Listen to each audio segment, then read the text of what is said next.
천안TV가 지속적으로 보도하고 있는 한국기독교기념관 건립 사기 의혹과 관련해 한국교회연합 측이 사업 강행 의지를 피력하고 나섰습니다. 천안TV가 단독 취재했습니다.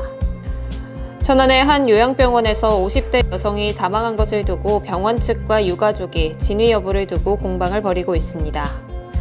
서울의 수도권 전철 요금 인상 움직임이 일고 있는 가운데 천안시가 지난해부터 운영하고 있는 환승 할인제는 큰 변화 없이 운영될 전망입니다.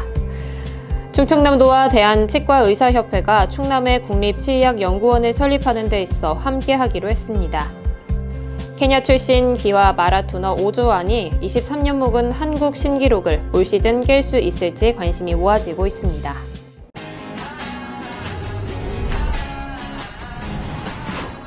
가능성을 본다는 건 내 꿈에 힘을 더하는 것.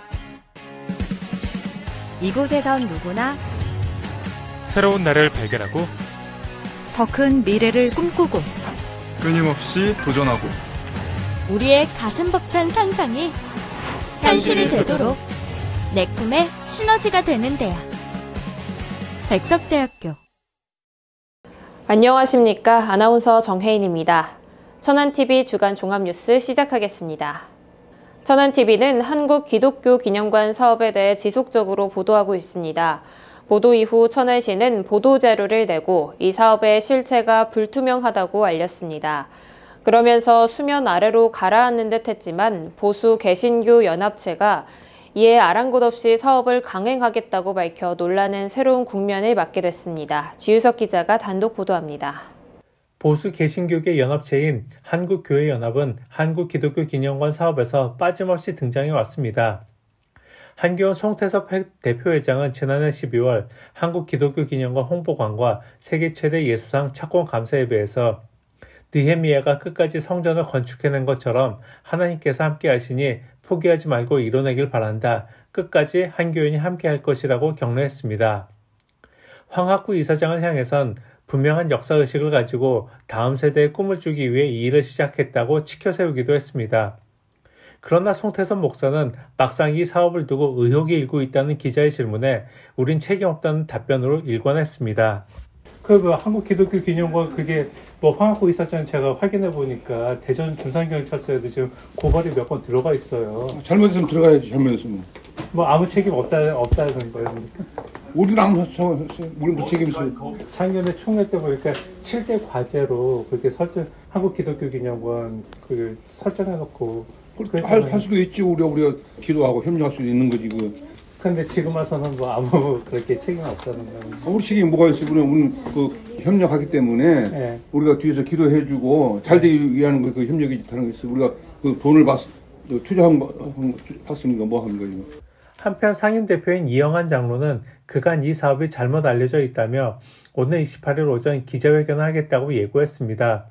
그리고 이 사업을 계속할 것이냐고 묻는 기자의 질문에 당연히 하겠다고 답했습니다. 그러나 천안시는 이미 지난 9일 공작물 축소 신고서에 대해 불가를 통보했고 착공 허가도 취소했다고 알렸습니다. 상황이 이런데 어떻게 사업을 할 것이냐고 묻는 질문에 이 장로는 즉답을 피했습니다. 그리고 오는 28일 기자회견 때 다 밝히겠다고만 말했습니다. 이를 두고 개신교계 안에선 비판의 목소리가 나옵니다. 앞서 한국기독교기념관을 사기 혐의로 고발한 평화나무 김디분의 목사는 아무런 인허가도 없이 한 교연이 사업을 계속해 나가겠다고 하는 건 법을 기망하는 행태이자 우리 사회의 기초상식을 우롱하는 행위라고 비판했습니다. 천안TV 지우석입니다. 지난 1월 천안의 한 요양병원에 뇌경색으로 입원한 50대 여성이 사망하는 일이 벌어졌는데요. 이 여성의 남편은 사건이 벌어지자 병원 측의 안일한 대응으로 부인이 사망했다면서 경찰에 진정서를 제출하는 등 반발하는 모습을 보였습니다. 하지만 병원 측은 자신들이 할 수 있는 처치는 모두 했다는 반응입니다. 최영민 기자가 취재했습니다.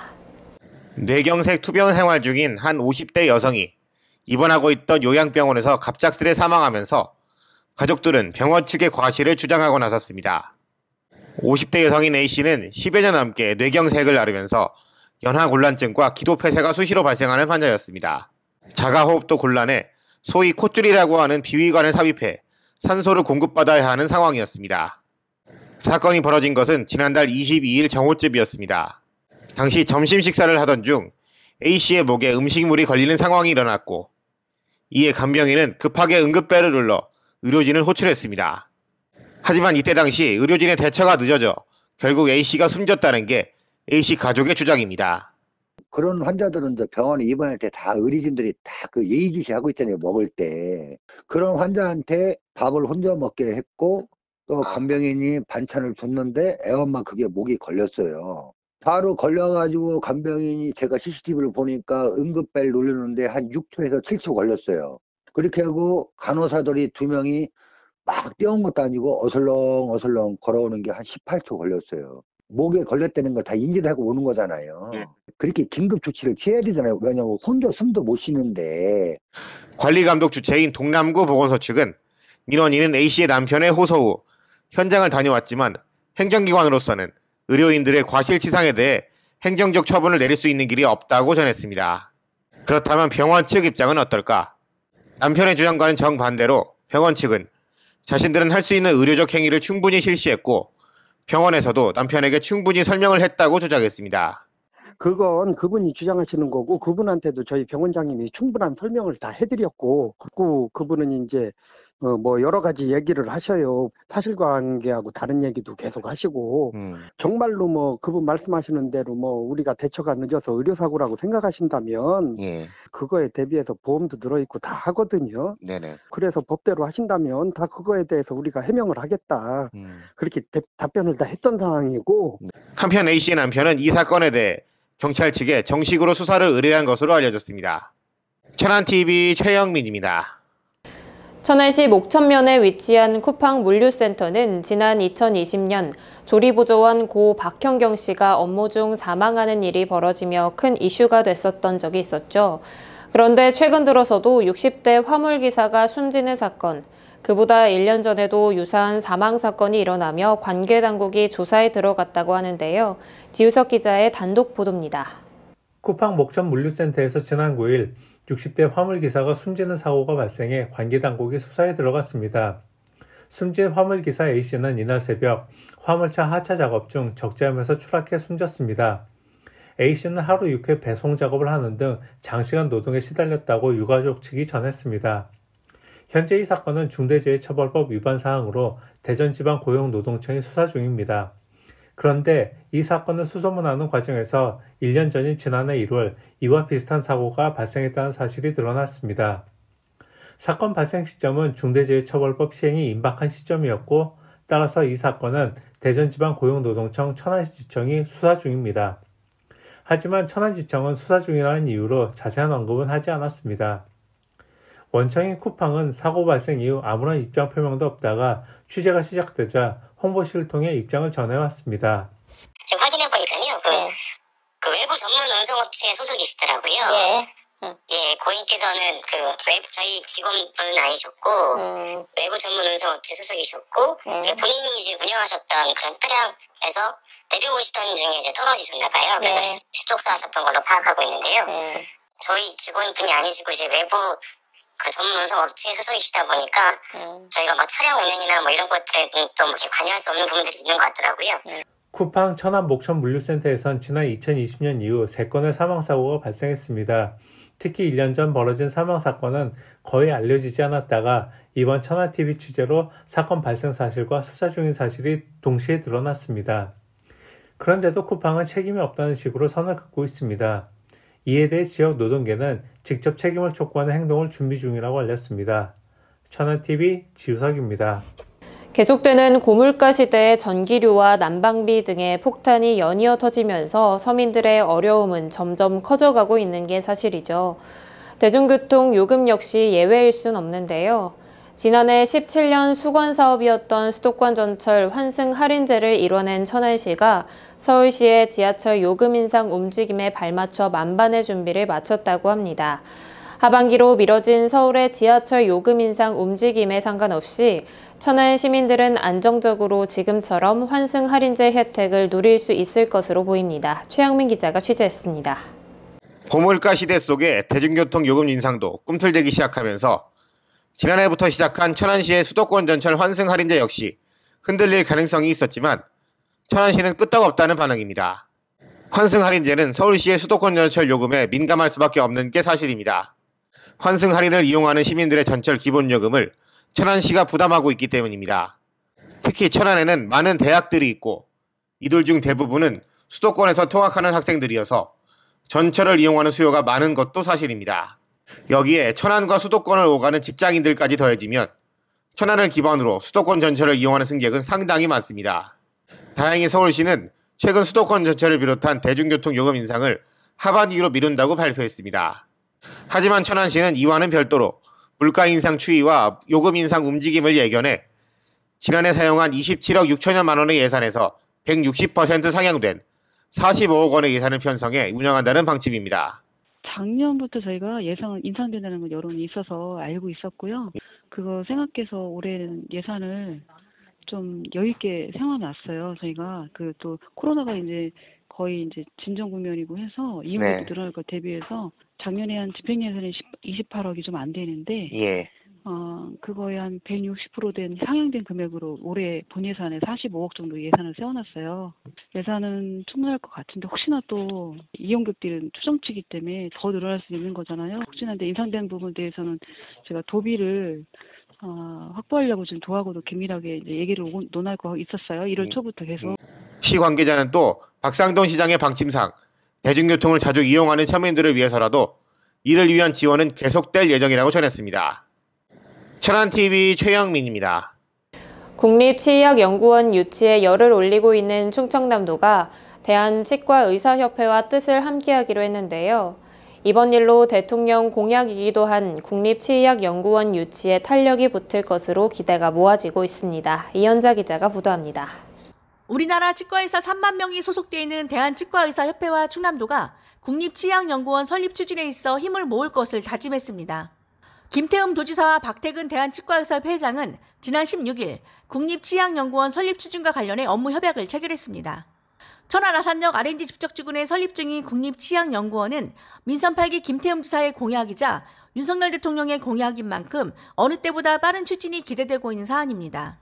국립치의학연구원이 들어서면 정부 구강정책과 연계한 산학병역 협업체계 구축, 종합연구개발 지원, 요소 원천기술 기반 사업화 연계 등의 업무를 수행할 것으로 기대되고 있습니다. 치의학 발전을 위해서는 치의학 의사협회에서도 염원이었던 연구원을 설치해야 된다는 취지이고, 우리 도에서는 그러한 인프라가 갖추어진 지역에 그러한 연구원이 당연히 설치가 되어야 된다고 생각하는 거죠. 대통령께서도 지역 공약으로 충남에 치의학연구원을 설치하겠다는 말씀을 하셨고, 지역 공약으로 채택이 됐고, 지사님께서도 같은 약속을 하셨기 때문에 그거는 뭐 그대로 이행을 돼야 된다고 생각하고요. 단국대학교 치과대학을 비롯한 인프라와 연구 인력 등을 보유하고 있는 천안에 국립치의학연구원이 들어서 충남과 천안이 우리나라 치과 의료의 메카로 거듭날 수 있게 될 것으로 기대가 모아지고 있습니다. 천안TV 이현자입니다. 충청남도가 민선 8기 핵심 과제이자 윤석열 대통령의 지역 공약 중 하나인 충남 혁신도시 공공기관 이전 실현을 위해 우선 선택권 반영을 정부에 공식적으로 요청했는데요. 조인옥 기자가 자세한 내용 보도합니다. 충청남도가 대통령의 지역 공약 중 하나인 혁신도시 공공기관 이전과 육군사관학교 논산 이전 등 지역의 굵직한 현안과 관련해 국가균형발전위원회에 협조를 요청했습니다. 윤석열 대통령의 인수위 시절 구성한 지역균형발전특별위원회는 충남에 대해 공공기관 충남혁신도시 이전 추진, 중부권 동서횡단철도 건설 등 7대 공약 15대 정책 과제를 약속한 바 있습니다. 충남도는 여기에 더해 육사 논산 이전과 지역의과대학 신설, 광역 입체 교통망 확충 등을 15대 정책 과제 중 우선 추진 대상으로 삼고 행정력을 집중하고 있습니다. 특히 공공기관 충남혁신도시 이전과 관련해선 드래프트제라 불리는 우선 선택권을 반영해 세종시 건설을 이유로 1차 공공기관 이전에 배제됐던 충남에 대한 형평성을 제고해 줄 것을 요청했습니다. 천안TV 조인옥입니다. 얼마 전 호흡이 곤란한 환자를 이송해 소중한 생명을 살리는 데 큰 역할을 했던 천안 동남 소방서 소방관들에게 환자의 가족이 감사 인사를 전해 주의를 훈훈하게 하고 있습니다. 지난 10일 동남구 신부동에서 호흡이 곤란하다는 신고를 받고 출동한 천안 동남소방서 구조 구급센터 소속 박대우 소방교와 김다슬 소방사, 최한성 구급대원은 환자를 신속하게 이송할 수 있도록 가깝고 진료가 가능한 병원에 지속적으로 연락을 취해 무사히 이송하는 데 성공했습니다. 환자의 가족은 아버지를 잘 진정시켜주고 이송 중 차량이 흔들리는 상황 속에서도 신속하게 조치를 잘 취해줘 감사하다면서 119 대원들에 대한 감사의 말을 전했습니다. 조영학 서장은 소중한 생명을 살리기 위해 최선을 다한 대원들이 자랑스럽다면서 앞으로 더 많은 생명을 구하기 위해 최선을 다해주길 바란다고 전했습니다. 충남소방본부가 소방대원 폭행 근절을 위해 올해부터 소방활동을 방해하는 행위에 대해 무관용의 원칙을 적용할 것을 피력했습니다. 충남소방본부에 따르면 최근 5년간 도내에서 총 45건의 소방대원 폭행 사건이 일어났고 이 중 42건은 가해자가 음주 상태에서 발생한 것으로 나타났습니다. 이에 소방본부는 특사경 전담부서가 신설된 2016년부터 변호사를 직접 채용해 직접 수사 및 검찰 송치를 진행하고 있으며 인력 역시 기존 139명에서 200명으로 확대했습니다. 소방기본법은 소방활동을 수행하는 공무원의 폭행 또는 협박해 방해하는 경우 5년 이하의 징역이나 5천만 원 이하의 벌금에 처하도록 규정하고 있습니다. 청양군청 소속 마라톤 선수인 오주환은 케냐에서 귀화한 선수로서 우리나라 마라톤의 한 획을 끈 선수로 평가받고 있는데요. 오주환은 천안 출신 국민 마라토너 이봉주가 2000년 도쿄 마라톤에서 세운 2시간 7분 20초의 한국 기록을 올 시즌 반드시 깨겠다는 각오로 케냐에서 고된 훈련을 하고 있다고 합니다. 최영민 기자가 전해드립니다. 지난 2018년 특별 귀화를 통해 대한민국 국적을 취득한 케냐 출신 마라토너 오주환이 23년 묵은 한국 신기록 경신에 열을 올리고 있습니다. 청양군청 소속인 오주환은 현재 훈련 환경이 좋은 케냐로 건너가 이봉주가 23년 전 세운 2시간 7분 20초의 한국 신기록을 깨기 위한 훈련에 한창입니다. 오주환으로서는 이번 시즌이 아주 중요하게 다가옵니다. 최근 도쿄올림픽을 비롯해 기대를 걸었던 많은 대회에서 부진을 거듭해왔기 때문입니다. 하지만 올해의 마음가짐은 다르다는 게 오주환 측의 입장입니다. 오 교수님께서 계셨을 때는 문제가 없었어요. 지금 안 계시니까 여러 가지 문제가 많이 생겼고요. 예, 원래는 케냐에 누가 가서 오주환 선수를 컨트롤 해줘야 되는데 한국에서 현지에서 그리고 지시만 하고 이렇게 하는 상태고요. 제임스라는 그 오주환 선수 친구가 있어요. 도와주고 있는 상태고 이번에 서울동아 그 대회는 나갈 거고요. 네. 제가 볼 때는 이번에 이봉주 선수가 세운 기록 있잖아요. 2시간 7분 20초. 예. 그거를 깰 가능성이 커요. 케냐에서 몸을 만들고 있는 오주환도 올해 동아 마라톤에서 한국 신기록을 경신하겠다는 목표를 갖고 다부린 각오를 다졌습니다.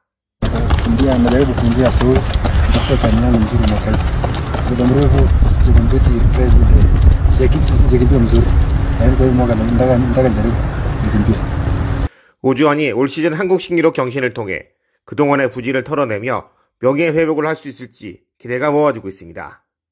천안TV 최영민입니다.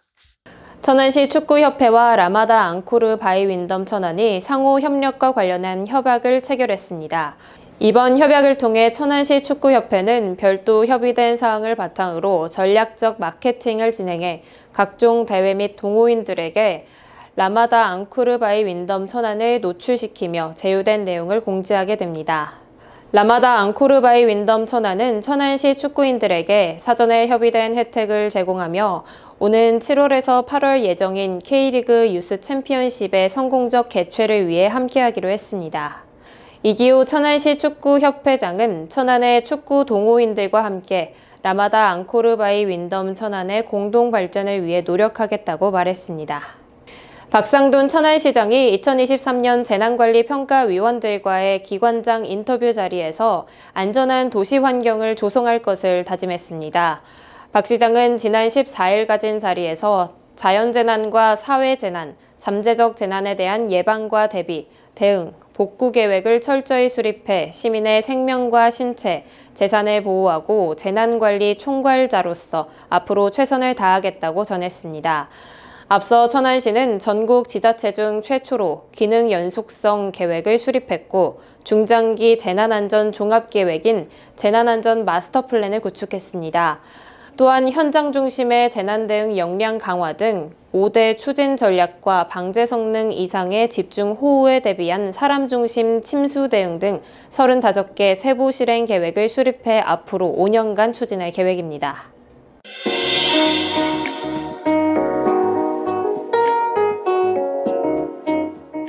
천안TV 초대석 시간입니다. 최근 서산 부석사 금동 관세음보살 좌상 소유권 분쟁 문제로 인해 불교계를 비롯한 사회 전반적으로 논란이 있었던 게 사실인데요. 이번 시간에는 이 불상이 부석사로 돌아올 수 있도록 많은 노력을 기울이고 계신 충남국외 소재문화재 실태조사단 202 단장님 모시고 자세한 말씀 들어보도록 하겠습니다. 안녕하세요. 네, 안녕하세요. 네. 단장님, 먼저 이 문제가 촉발된 이유에 대해서 설명이 좀 필요할 것 같은데요. 부석사에 있던 불상은 어쩌다가 일본으로 건너가게 됐고 또 일제 폐망 후 당연히 부석사로 돌아와야 할 불상에 대한 문제가 왜 법적 공방으로까지 이어졌는지 말씀해 주시죠. 예, 우선 2월 1일 날 항소심이 열렸었는데요. 여기서 이제 말씀을 드리면 원고는 지금 현재 서산 부석사고요. 네. 그다음에 피고는 우리나라 정부고요. 그다음에 여기서 말하는 관음사가 2개가 나오는데 참가 보조인으로 또 관음사가 또 나옵니다. 네. 그러니까 피고 참가 보조인으로 일본의 종교 법인인 관음사가 나오거든요. 네. 그리고 이제 서주 부석사라고 옛날 부석사라고 이렇게 4개지를 일단 설명을 드려야 될 것 같은데, 그래서 이제 맨 처음에 이 불상이 서주 부석사에 봉안이 되고 그리고 나서 1352년부터 1381년 사이에 5차례 고려사에 보면은 왜구가 지금의 서산 근처인 서주로 침략을 해서 약탈해 갔다는 얘기가 나오거든요. 네. 그걸로 봐서는 서산 부석사에 있던 불상이 왜구의 약탈에 의해서 일본으로 건너간 거고요. 네. 그리고 그것이 1527년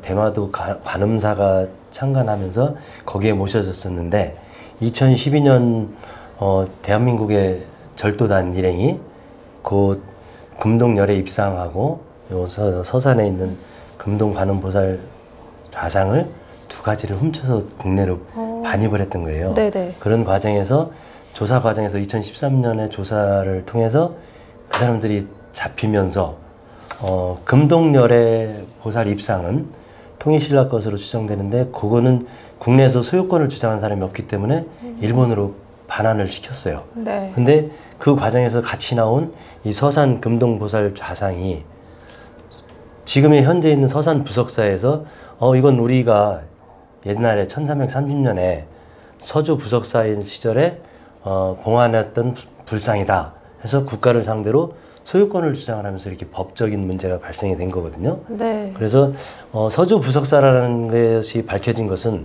1951년 그 일본의 이제 관음사 그 불상에서 내부에 넣어놓는 복작물이라고 복작유물 중에서 어떻게 불상이 조성됐고 봉안됐다는 이 결연문이 나오면서 그때 이제 서산 부석사라는 얘기가 나오고 그거를 토대로 서산 부석사가 국가를 상대로 반환소송, 소유권 반환소송을 제기해서 지금까지 왔던 겁니다. 네, 굉장히 오랜 시간이 걸린 것 같은데 2017년에 이미 법원은 불상이 부석사의 소유라고 판결을 한 바 있는데 하지만 고려시대 부석사와 현 부석사가 동일선과 또 연속성을 갖지 못한다는 이유로 최근 이 판결이 뒤집어져서 일본 관음사가 소유권을 갖고 있다는 판결이 대전고법에서 나왔는데요. 네. 이 판결을 두고 많이 좀 안타까우셨을 것 같아요. 네, 당시 심정은 어떠셨는지도 같이 이야기를 해주시죠. 저도 같이 그 법정에 있었는데요. 아, 네.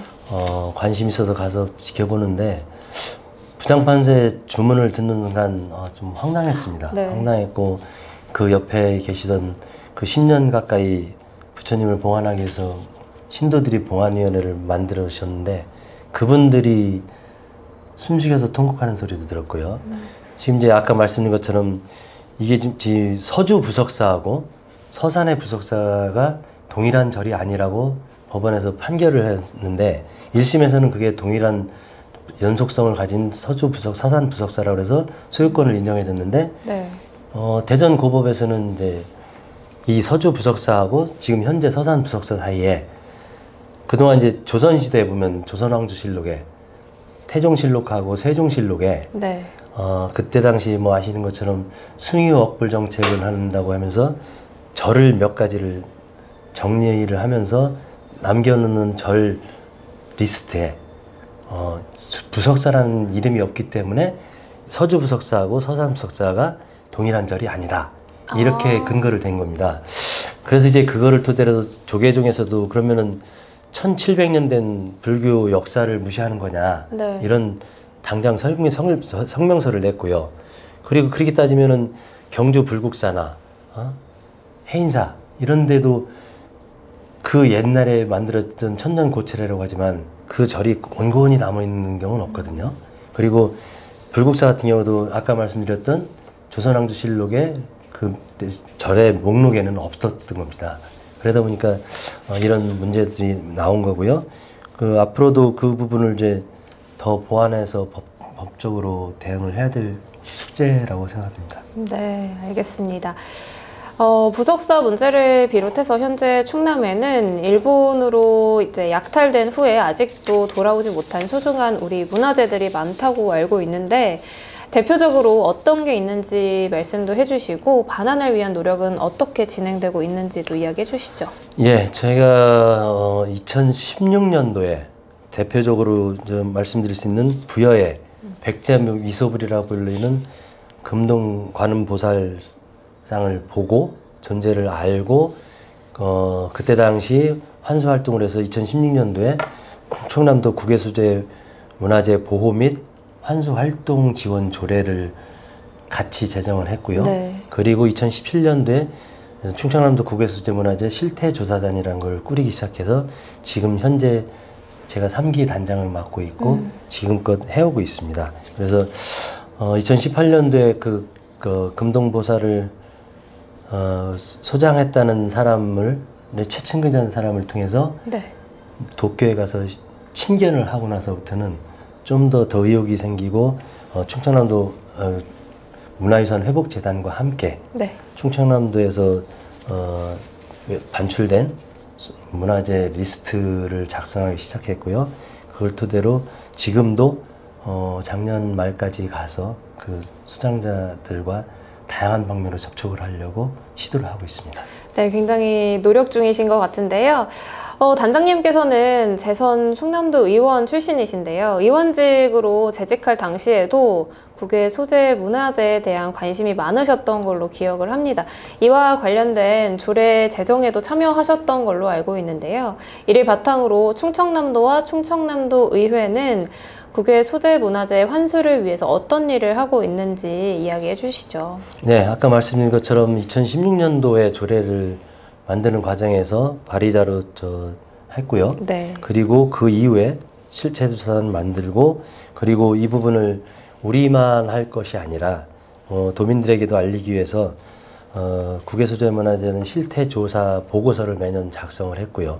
그리고 각 충남의 시군 지역에 반출된 문화재가 있는 지역에서 찾아야 할 반출만의 목록을 리스트를 분류해서 해줬고 그리고 네. 돌아와야 할 문화유산에 대한 사진전을 충남도청에서 시작해서 각 시군에 다니면서 했고 그 다음에 이 각 시군에 반출된 시군이 있는 지역을 마라톤으로 이제 종주하는 사업 좀 캠페인도 좀 했고요. 그 다음에 미래 세대와 함께 하는 문화유산 회복재단 회복 디베이트 대회라는 것을 만들어서 전국 대회로 해가지고 지금 7회째 이어오고 있습니다. 네, 그러면 마지막으로 대법원의 판단만을 남겨놓고 있는 부석사 금동 관세음 보살 좌상 환수 문제와 관련한 각오 한 말씀과 또 시민들에게 하고 싶은 말씀이 있으시다면 해주시죠. 예, 이번에 항소심을 보고 나서 상고를 하기 위해서 TF팀이랄까 이런 항소심을 대비하기 위한 팀을 좀 꾸렸고요. 그리고 필요하다면은 도비하고 서산 시비를 추경에 편성을 해서 서산 부석사를 발굴을 할 예정입니다. 그래서 발굴을 통해서 아까 말씀드린 서주 부석사가 지금 현재 서산 부석사와 같은 절이란 거를 입증하려고 하고 있고요. 네. 그 다음에 아까 얘기했던 그 상고심에서 법원의 판결에 대한 판결문을 분석을 해서 그 논리를 법적으로 또 대응을 하고, 그리고 시민들께도 마찬가지로 말씀드리고 싶은 거는 지금 이 부분은 문화유산을 회복하는 것은 우리 역사를 바로 잡는 일이고 이 부분을 정체성을 세워서 우리 후손에게 물려주기 위한 것이기 때문에 시민들께서도 우리 부석사 불상을 비롯해서 반출된 문화유산이 회복되는데, 회복 환수 활동하는데 적극적으로 힘을 실어주시고 분위기를 만들어주시면 아마 대법에서 좋은 결과가 있을 거라 생각됩니다. 네, 맞습니다. 아마 단장님께서도 굉장히 애써주시겠지만 말씀하신 것처럼 시민분들의 또 동참도 같이 있어야지 더 좋은 결과가 있을 것 같습니다. 네, 그러면 오늘 말씀 여기까지 듣도록 하겠습니다. 예. 오늘 고맙습니다. 네, 고맙습니다. 봄이 오는 것을 시샘하는 듯 미세먼지가 연일 극성입니다. 다가오는 봄을 맞이하는 것도 좋지만 건강을 먼저 생각하는 한 주 되시기 바랍니다. 뉴스 마칩니다. 시청해주신 여러분 고맙습니다.